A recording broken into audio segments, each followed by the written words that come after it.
আসসালামু আলাইকুম ওয়া রাহমাতুল্লাহ। আজকে আমার জন্য খুব আনন্দের বিষয়ে আমার স্কুলের একজন প্রাক্তন শিক্ষক উনি এসেছেন। আমাদের আসলে 1 মাস আগে উনি এসেছিলেন, অনুজাম শামসুজ্জামান স্যার। ওনার 65 বছর বয়স। আসলে বেসিক্যালি আমি যখন স্কুল ছেড়ে দিয়ে এসেছি আমার মাধ্যমিক, তখন স্যার জয়েন করেছেন। তো স্যার আমার এক স্যারের মাধ্যমে রেফারেন্সে আমাদের কাছে এসেছেন 1 মাস আগে। তো স্যারকে আমি আসলে স্কুলে পাইনি, আমি চলে যাওয়ার বছরে স্যার ঢুকেছিলেন 2001 সালে।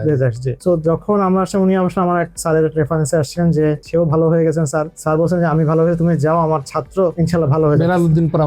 উনি স্যার পাঠিয়েছেন আমাকে। আমি আসলে স্যারকে নিয়ে একটা লেখাও লিখেছিলাম যে স্যার মাঝে মাঝে আমার কাছে রোগী পাঠিয়ে থাকেন। তো আসলে আমি ভিডিও করতে আসলে শিক্ষকরা আমাদের জাতির মেরুদণ্ড, তারা আসলে সম্মানের মানে আমাদের যে মাথায় মুকুট করে রেখে যায়, তাও মনে হয় যে সেই সম্মানটা দেওয়া হবে না, তারপরও কমতি হয়ে যাবে। তো সেই শিক্ষকরা যখন বেশ বয়স যে অবস্থায় আমাদের কাছে আসেন এবং সুস্থ হন, সুস্থতা হাসি দেন, তখন আসলে আমাদের মনটা ভরে ওঠে। স্যারের আসলে কমপ্লেনটা ছিল, স্যার কত বছর থেকে ব্যথা পেয়েছে? 2010 সাল থেকে। 2010 সাল থেকে আপনার কোমর ব্যথা এইভাবে ব্যথা চলছে। আজকে হচ্ছে 26 সাল, প্রায় হচ্ছে 16 বছর, এক দশকের বেশি আমার কোমর ব্যথা ছিল। অস্বস্তিকর ছিল স্যার, খুবই অস্বস্তিকর ছিল। চলাফেরা করতে পারতাম না, বিছানায় শুয়ে থাকতে হতো সারাদিন বিছানায় শুয়ে থাকতে হতো। কি যে মানে একটা যন্ত্রণা। আমরা তখন স্যার ক্লাস নিতে কষ্ট হতো, তাই না? ওই সময়টাতে ক্লাস নিতে কষ্ট হতো এবং আপনি নড়াচড়া চলাফেরা করতে এবং আপনি কি স্যার যখন ব্যথাকে নিচের দিকে নামতো বা এরকম কষ্টটা কি ধরনের হতো? মানে আপনি না, নিচের দিকে নামে নাই, এই শুধু কোমরে ধরে থাকতো। মানে আমি হাঁটতে পারতাম না, এমনকি মাঝে মাঝে বিছানা একদম পড়ে গিয়েছিলাম। মানে আমি বিছানার থেকে নড়তেও পারতাম না, এমনকি টয়লেটও যেতে পারতাম। এরকম এই সময় কতদিন ছিল? এরকম 5-7 দিন ছিল। এবং এই কোন সালটা স্যার, মানে কতদিন ছিল? 2010 সালে একবার এরকম হয়েছিল। আর 2000 আমি যখন ইয়েতে গিয়েছিলাম সৈয়দপুর ক্যান্ট বোর্ডে, যখন মাঝখানটা সবসময় ব্যথা না কিছু না, কিন্তু 2-3 সময় অসহ্য হয়ে গেছিল।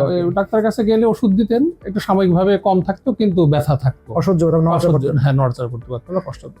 হাঁটতে তো পারতামই না, মানে একদম বলা যায় বিছানায় সারাদিন। স্যার আমাদের কাছে এসেছেন 1 মাস আগে, গত মাসের 16 তারিখে। তো আমরা ওনাকে অ্যাসেস করি, ওনাকে জাজ করি, ওনার ব্যাক পেইনটা কারণটা উদ্ঘাটন করি। তো স্যারকে আমরা আশ্বস্ত করি, স্যার আপনি ইনশাআল্লাহ আল্লাহর উপর ভরসা রাখেন, আমি ওষুধ দিচ্ছি, কিছু নিয়ম বাতলে দেই, কিছু ওষুধ দিয়ে দেই এবং ওনাকে বলি যে আপনি ওজনটা কমান, তাই না স্যার? ওজনটা কমান, আপনি 4-5 কেজি কমিয়ে নেন। আমি যা দেখতে পাচ্ছি 1 মাসে 5 কেজি ওজন কমে গেছে। ভেরি গুড, মাশাআল্লাহ। 1 মাসে 100 কেজি ছিল। অনেকে বলে যে ওজন কমানো সম্ভব হয় না, বিশেষ করে বয়স্করা তো আরো বলে যে কিভাবে সম্ভব হবে। স্যারকে দেখে শেখার অনেক কিছু আছে। স্যার এই 65 বছর 70 বছর বয়সে উনি 1 মাসের মধ্যে 5 কেজি ওজন কমে নিয়ে আসে। তার মানে মানুষ বলে পারবো না বা হবে না বলে কোনো শব্দ কিন্তু নাই। মানুষ তাদের দেশে চলে যেতে পারতো, এটা ওজন কমানো কোনো ফ্যাক্টরি না, সেটা স্যারই প্রমাণ। তো এখন আজকের অনুভূতিটা আমি স্যারে জানতে চাই। স্যার আজকে কেমন আছেন? আজকে আমি খুবই ভালো আছি, আলহামদুলিল্লাহ। আমি এত হ্যাপি, এত খুশি যে আমি চিন্তা করলাম যে আমি তো ভালো হয়ে গেছি, না আসলেও পারতাম, কিন্তু আমি ভাবলাম আমি জিল্লুর কাছে যাবো, প্রাক্তন ছাত্র।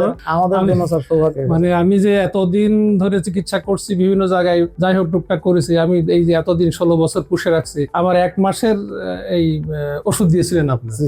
আমি তো ওষুধ খাওয়ার বোধহয় 1 দিনের মাথায় আমি ভালো ফিল করছি, আলহামদুলিল্লাহ। তারপরে আমি যাকে ওষুধ, আর ওষুধ তো বেশি না, মাত্র 2টা ওষুধ, এই 2টা ট্যাবলেট খেয়ে। কত টাকা দাম হবে স্যার সর্বোচ্চ? বেশি না, আমার তো মনে নেই, কিন্তু খুবই কম দাম, খুবই কম দাম, অল্প দাম। মানে একবার যে কোনো মানুষের এটা সাধ্যের মধ্যে। তো যাক, আমি খেয়ে এত ভালো যে আমি আগে তো হাঁটতে পারতাম না, এখন তো আমি রীতিমতো হাঁটি। তারপরে আমি যে খুব স্বতঃস্ফূর্ত, মানে খুবই স্বতঃস্ফূর্ত আমি, এবং সোজা হয়ে আমি এখন দাঁড়াতে পারছি, সোজা হয়ে হাঁটতে পারছি। ম্যাডাম আবার স্যারের ব্যথা মুক্ত হন, আপনার অনুভূতি কি ম্যাডাম? ভালো আছে, ভালো বলছে। তা আমাদের জন্য আলহামদুলিল্লাহ, স্যার খুশি আছেন, হাসছেন, আপনি হাসছেন, আমাদের মনটা ভরে যাচ্ছে। যে কোনো রোগী আমাদের জন্য আসে, মনটা ভরে যায়, বিশেষ করে কোমর ব্যথা রোগী, এবং সেটা যে বয়স্ক মানুষ হতে আসলে সহ্য সীমা থাকে না। তো আমরা আসলে বেসিক্যালি কারণটা চেষ্টা করেছি উদ্ঘাটন করার, আমরা সেটা ধরে ফেলেছি আমি কেন হচ্ছে। ওনাকে সেই অনুযায়ী বা মাত্র অল্প কিছু টাকা 2টা মাত্র ওষুধ দিয়েছি, স্যার বললেন এটা ওষুধ দিয়েছি, ওনাকে লাইফ স্টাইলটা চেঞ্জ করতে বলেছি, কিছু দিক নির্দেশনা দিয়েছি, আলহামদুলিল্লাহ। বাকিটা স্যারের কাছে শুনলেন। তো যারা বলছেন যে আসলে যারা কারণটা জানার দরকার, ব্যথা ওষুধ দিলে ব্যথা কমে যাবে, এটা খুবই স্বাভাবিক, তাই না? ব্যথা ওষুধ দিলে কমবে, যে কোনো ব্যথা, অ্যাক্সিডেন্ট হলে ব্যথা কমবে না। তো কারণটা হলে যে পিছনে দীর্ঘদিনে যে লো ব্যাক পেইন থাকে, 12 বছর 14 বছর কোমর চলছে না, ব্যথা হচ্ছে, অসহ্য হয়ে যাচ্ছে। তো তখন নামাজ কালাম করতে কষ্ট হয়, প্রসাব পায়খানা কষ্ট হয়, ঘুমাতে কষ্ট হয়, তাই না? খুবই কষ্ট হচ্ছে। আলহামদুলিল্লাহ স্যার ভালো আছেন, আমরাও ভালো আছি, স্যার খুশি, তো আমরা এখন তো আমি রুকু সিজদা দিয়ে আমি নামাজ পড়ছি স্বতঃস্ফূর্ত ভাবে। সো আমাদের জন্য দোয়া করবেন, আমার স্যারের জন্য দোয়া করবেন, আমার ম্যাডামের জন্য দোয়া করবেন। সকলকে ধন্যবাদ। আসসালামু আলাইকুম ওয়া রাহমাতুল্লাহ। আসসালামু আলাইকুম।